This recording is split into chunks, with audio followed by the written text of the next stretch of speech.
नमस्ते संस्कृत मित्रों। तो आज से हम लोग स्टार्ट करेंगे एक नई श्रृंखला हिंदी की।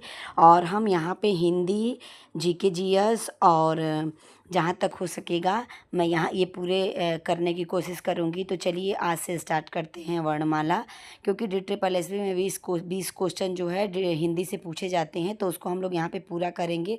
और जीके जीएस तो अब हर जगह लग गया है, तो यूपीटीजीटी हो, DSSB हो या फिर बिहार हो, तो उसके लिए हम उसको भी पूरी लाने की कोशिश करेंगे। तो चलिए देखते हैं और टॉपिक वाइज उसको पढ़ेंगे। तो चलिए पहले वर्णमाला हिंदी का देखते हैं, उसके बाद उसका मैं कल से उसकी भी एक श्रृंखला लाऊंगी। दो वीडियो कल से मैं एक स्टार्ट करूंगी, एक हिंदी की चलेगी और एक जीके जीएस की चलेगी। तो चलिए इसको स्टार्ट करते हैं। वर्णमाला भाषा की सबसे छोटी इकाई ध्वनि होती है और इस ध्वनि को वर्ण कहते हैं। वर्णों के व्यवस्थित समूह को वर्णमाला कहते हैं। हिंदी वर्णमाला में कुल वर्णों की संख्या 52 होती है। हिंदी वर्णमाला को दो भागों में बांटा गया। जैसे हिंदी वर्णमाला को हम लोग दो भागों में बांटे हैं। पहला हो जाएगा स्वर, ये आप देख सकते हैं, ये हो गया स्वर और व्यंजन।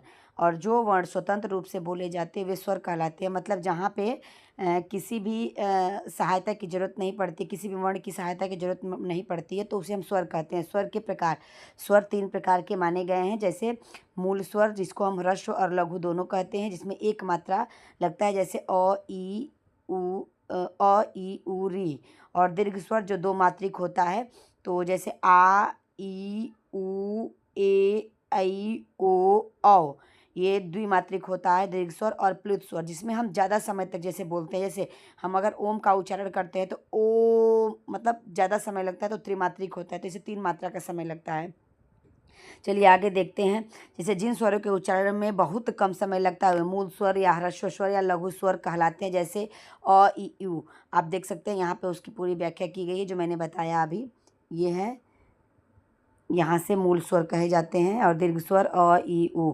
और जिन स्वरों के उच्चारण में ह्रस्व स्वरों से अधिक समय लगता है वह दीर्घ स्वर कहलाते हैं। जैसे आ ई और उ, मतलब बड़ा उ, ठीक है, जिसको हम लोग दीर्घ कहते हैं। जिन स्वरों के उच्चारण में सबसे अधिक समय लगता है वो प्लुत के स्वर कहलाते हैं। जैसे ओम, जब हम ओम का उच्चारण करते हैं तो ओम के उच्चारण में ज़्यादा समय लगता है। जैसे हम किसी को बुलाते हैं तो उसके नाम का उच्चारण, अगर दूर से हम किसी को बुलाते हैं तो उसके नाम के उच्चारण में हमें ज़्यादा समय लगता है, तो वहाँ पे ये त्रिमात्रिक हो जाता है। अब नेक्स्ट देखते हैं। स्वरों की संख्या 11 होती है और वो अयोगवाह स्वर 2 होते हैं, यानी स्वर की संख्या 11 होती है और अयोगवाह 2 स्वर होते हैं। कुल स्वर 13 होते हैं, यानी हिंदी में कुल स्वरों की संख्या 13 होती है। जैसे अ आ ई उ ऊ री ए ऐ ओ औ, और दो अंग और अह जो है ये अयोगवाह होते हैं। तो चलिए नेक्स्ट पे देखते हैं। अनुस्वार के लिए, ये अनुस्वार के लिए हम यहाँ पे बिंदी लगाते हैं, ऐसे ऐसे करते हैं। और जो विसर्ग के लिए हो अह की मात्रा, जैसे अगर हम लिखते हैं क लिखेंगे हम अगर, तो यहाँ पे देखिए ऐसे लगा देते हैं, क्योंकि। और उसके बाद आगे देखते हैं स्वरों का वर्गीकरण। मूल स्वर, स्वरों का जैसे स्वरों का वर्गीकरण, जैसे मूल स्वर जैसे होते हैं जिनको हम ह्रस्व और लघु दोनों बोलते हैं, तो आप देख सकते हैं अ ई उ री, मतलब 4 हैं ये। और 4 यहाँ पे ये देखिए दीर्घ स्वर आ ई उ ए ऐ ओ औ, तो ये 7 हो गए। तो 7 4 11 हो गया। और दीर्घ संधि स्वर, सजातीय स्वर, आ ई और उ, इसको हम सजातीय स्वर मानते हैं। संयुक्त स्वर, विजातीय स्वर, मतलब जो जिसकी मतलब उच्चारण स्थान समान नहीं होते हैं, जैसे ए ऐ ओ और, इनको हम विजातीय बोल देते हैं, संयुक्त स्वर।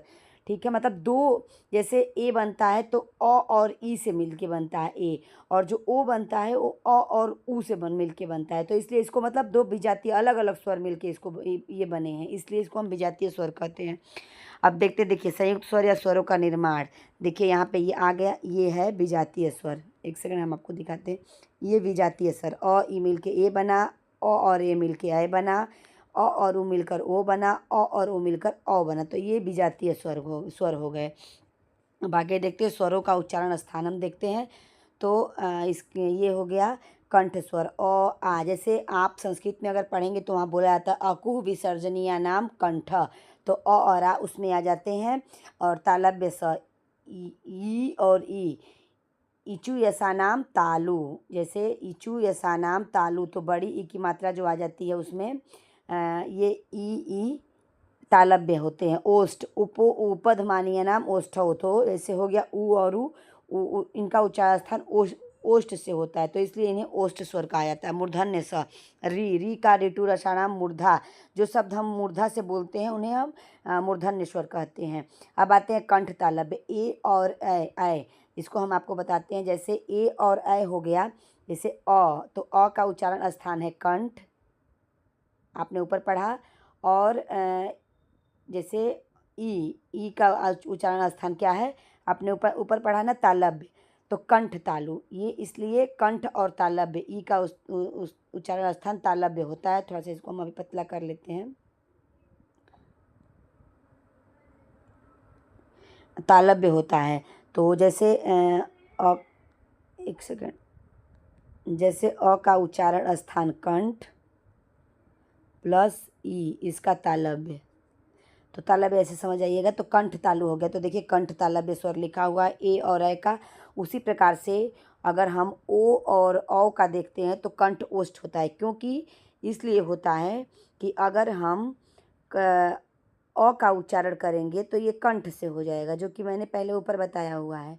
और जब हम ऊ का उच्चारण करेंगे, जैसे ऊ का, तो ये ओष्ठ से होता है, तो इसलिए इसका जो है कंठ ओष्ठ हो जाएगा। तो कंठ ओष्ठ स्वर इसको बोलते हैं, ओ और औ को। तो जीभ के आधार पर स्वरों का उच्चारण स्थान। अब हम जिह्वा के आधार पर स्वरों का उच्चारण स्थान देखते हैं। जैसे अग्र स्वर ई ए, जब हम इसको बोल रहे हैं तो आप देखिए, खुद से आप उच्चारण करके जब देखेंगे तो आपको समझ में आएगा। ई मतलब ये हमारे तालव्य से जीभ के आगे से ये टच हो रहा है, तो ई ए, तो ये हो गया अग्र स्वर। मध्य स्वर, जब हम अ बोलते हैं तो हमारा ये कहीं ना कहीं कंठ से आवाज़ आती है, तो ये हो गया मध्य स्वर। और पश्च स्वर में आप देखिए मतलब ये पीछे से आवाज़ आ रही है, ऊ ओ, कहीं भी जीभ टच आपकी नहीं हो रही है, तो ये हो गया पश्च स्वर। तो अग्र स्वर में ई ए ऐ हो जाएगा, और मध्य स्वर में अ हो जाएगा, और पश्च स्वर में आ ऊ ओ और औ। आप कुछ चीज़ें यहाँ से भी आप देख सकते हैं, जब हम इसको कर रहे हैं तो ये हो गया है उपधमानीय नाम ओष्ठौ, जैसे ऊ और अ मिलके, ये देखिए आप, ये देख सकते हैं आप।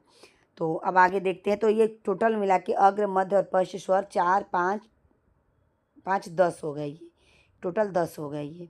ठीक है, अब हम आगे नेक्स्ट बढ़ते हैं। अब देखते हैं, हम आ जाते हैं व्यंजन पे। स्वर खत्म हो गया, अब व्यंजन को देखते हैं। तो व्यंजन को जब हम देखते हैं, जो वर्ण स्वरों की सहायता से बोले जाते हैं व्यंजन कहलाते हैं। ये 6 प्रकार के होते हैं। तो जब हम इसको देखेंगे तो जो जहाँ पे हम उच्चारण जब करते हैं, जैसे हम अगर क बोलते हैं तो क, तो ये हमेशा अर्धमात्रिक होता है। जैसे व्यंजन हमेशा अर्धमात्रिक होता है, जब हम इसको किसी के साथ जोड़ेंगे तभी इसकी मात्रा पूरा होती है, तब जाके ये क बनता है। तो देखिए इसमें लिखा है, जो वर्ण स्वरों की सहायता से बोले जाते हैं व्यंजन कहलाते हैं, तब ये जाके व्यंजन पूर्ण हुआ। नहीं तो अगर हम इसको लिखेंगे, अगर सिर्फ क का उच्चारण हम कर ही नहीं सकते, वो अर्धमात्रिक होता है, उसको हम नहीं बोल पाते हैं। इसलिए हमें व्यंजन के उच्चारण के लिए स्वर की सहायता लेनी पड़ती है। चलिए आगे देखते हैं स्पर्श व्यंजन, क से लेके ग तक। मैंने आप लोगों को बताया, जहाँ पे हमारी जीवा टच करती है तो उसे हम क से लेके म तक जब आप बोलेंगे, क ख ग घ अंग, तो कंठ कंठ मतलब हमारी हमेशा टच होता है। स्पर्श व्यंजन ये कहलाते हैं, स्पर्शी बोलते हैं। तो ये हो जाते हैं 25। ठीक है, अब देखते उक्षिप्त या द्विगुण व्यंजन। ड और ढ, ये दोनों उक्षिप्त व्यंजन बोले जाते हैं। अब अनुनासिक और नासिक, य मतलब यंग मतलब अंग ङ ड़ न म, तो ये हो गए 5 जो होते हैं, इनका उच्चारण स्थान नासिका होता है। तो आप ये भी देखिएगा, प्रत्येक वर्ग का 5वां वर्ण नासिका से उच्चारण होता है, लेकिन जब हम इसका 2 उच्चारण स्थान भी होता है, एक कंठ भी होता है, एक नासिका भी होता है, इसके 2 उच्चारण स्थान होते हैं। अंतस्थ व्यंजन य र ल व, य र ल व, ये 4 जो होते हैं ये अंतस्थ व्यंजन होते हैं। ठीक है, ऊष्म व्यंजन या संघर्षी व्यंजन श श श ह, इसको संघर्षी व्यंजन बोलते हैं।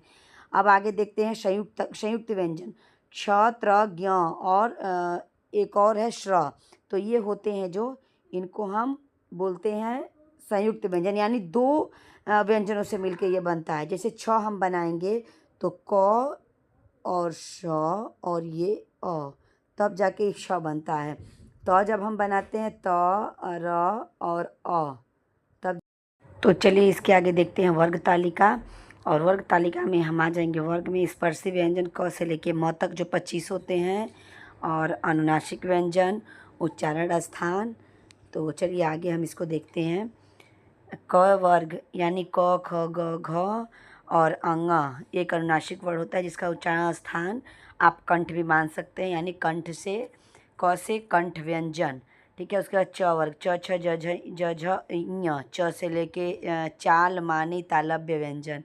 ये इसका वो बनाया गया है, जैसे आप ट्रिक से याद कर सकते हैं। ट वर्ग ट ठ ड ढ ड़ मूर्धन्य व्यंजन, त थ द ध न दंत्य व्यंजन, और प वर्ग में आते हैं ओष्ठ व्यंजन। अब हम नेक्स्ट आ जाते हैं अल्प प्राण। अल्प प्राण प्रत्येक वर्ग का एक पहला, तीसरा एवं पांचवा वर्ण अल्प प्राण कहलाता है। महाप्राण यानी प्रत्येक वर्ण का जो है दूसरा और चौथा वर्ण महाप्राण कहलाता है। अघोष प्रत्येक वर्ग का पहला एवं दूसरा वर्ण अघोष कहलाता है। सघोष या घोष प्रत्येक वर्ग का तीसरा, चौथा एवं पांचवा वर्ण सघोष या घोष होता है। यानी जैसे क वर्ग में हम देखेंगे क और ख अघोष हो जाएगा, और ग घ अंग जो है वो सघोष या घोष हो जाएगा। अब हम देखते हैं इसका अंतस्थ व्यंजन। तो चलिए अंतस्थ में देखते हैं। ये हो जाता है अंतस्थ में य र ल व अल्प प्राण, इसको हम अल्प प्राण सघोष बोलते हैं। अर्ध स्वर होते हैं य व, पार्श्विक व्यंजन होते हैं ल, और लुंठित व्यंजन होता है आर। माने हिंदी में इसको हम लुंठित व्यंजन बोलते हैं आर को। अब हम नेक्स्ट ऊपर आगे देखते हैं।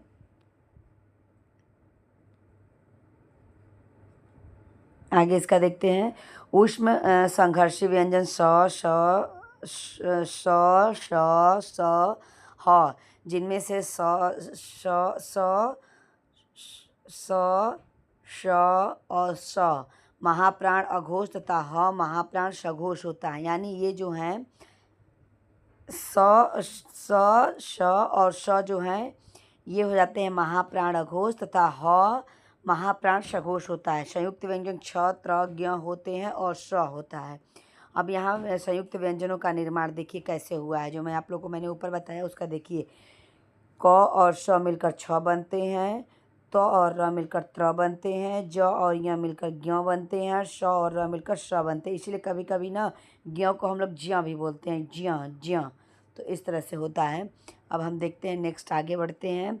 तो आगे में अब यहाँ से वर्णमाला शुरू हो जाएगी। तो अभी हम लोग वीडियो को यहीं तक रहने देते हैं। आगे आप लोग को पूरा ये हस्तलिखित नोट्स है जो मैं आप लोगों को दिखाऊंगी सब कुछ, इसको हम ख़त्म करेंगे अच्छे से। इसमें व्यंजन, कारक यानी संधि, कारक, सब कुछ, वाच्य परिवर्तन, सब कुछ हम लोग पढ़ेंगे। तो आप लोग वीडियो में बने रहिएगा। वीडियो अगर अच्छी लगी तो वीडियो को दिल से लाइक, शेयर और सब्सक्राइब जरूर करिएगा। कमेंट करना मत भूलिएगा वीडियो कैसी लग रही है, और हम इस श्रृंखला को कंटिन्यू करें कि नहीं करें। तो आप लोग कमेंट जरूर करिएगा। और अभी ये वीडियो आप लोगों के पास जाएगी, और शाम तक यानी 7 बजे मैं आप लोगों के साथ जीके जीएस की वीडियो भी शेयर करना स्टार्ट करूँगी। जो प्रीवियस ईयर क्वेश्चन आ चुके हैं, यानी घटना चक्र में जितने सारे क्वेश्चन हैं हम उसको करेंगे कंटिन्यू। तो चलिए फिर मिलते हैं आप लोगों से नेक्स्ट ब्लॉग में। तब तक के लिए बाय बाय, यानी नेक्स्ट वीडियो में।